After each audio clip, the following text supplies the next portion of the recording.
ఓం శ్రీమాత్రే నమ. చాలామందికి వాళ్ళ ఇంటికి వెళ్ళంగానే ఇంట్లో మనశ్శాంతి లేకపోవడం, ఇంటికాడ ఏదో చికాకుగా ఉండడం, చాలా ఇదిగా ఉంటుందన్నమాట. అంటే వాళ్ళ ఇంట్లో నెగిటివ్ ఎనర్జీ ఎక్కువ ఉన్నప్పుడు అలా అనిపించింది బాబు.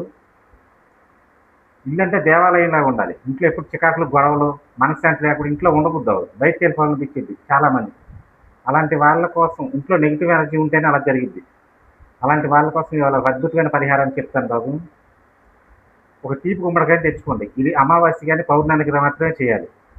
తీపి గుమ్మడికాయ అంటే కూర వండుకున్న గుమ్మడికాయని తీసుకొచ్చి దాని పైన హోల్ పెట్టాలి. చక్కగా చిన్న కన్నం హోల్ చేసి ఎర్రని కుంకుమ నీరు ఒక చెంబు నిండా కలుపుకొని దాంట్లో పోయండి. నిండా పోసి మళ్ళీ దాన్ని మూత వేసేయాలి. మూత వేసి దాని మీద కర్పూరం బిళ్ళలు పెట్టి మీ ఇల్లంతా ఎన్ని గదులు ఉన్నాయో మొత్తం తిప్పి సింహద్వారానికి దగ్గరికి వచ్చి సింహద్వారం దగ్గర కూడా తిప్పి అక్కడే పగలగొట్టకూడదు. దూరంగా తీసి పగలగొట్టాలి. దూరంగా తీసుకెళ్ళి పగలగొట్టి వచ్చి స్నానం చేసినాక ఇంట్లోకి వెళ్ళాలి.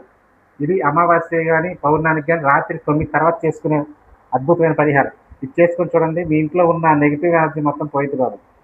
చాలా అద్భుతంగా ఉంటుంది. ఎంత మంచి ఇల్లైనా, ఎంత నిత్య పూజలు చేసినా ఏదో రకంగా నెగిటివ్ ఎనర్జీ తప్పకుండా ఆ ఇంట్లోకి చేరుకుంటుంది. ఎవరి రూపాయినా చేరుకుంటుంది. ఇది ఎప్పటికప్పుడు చేసుకుంటే మీ ఇల్లంతా ప్రశాంతంగా ఉంటుంది, చక్కగా ఉంటుంది. ఓం శ్రీ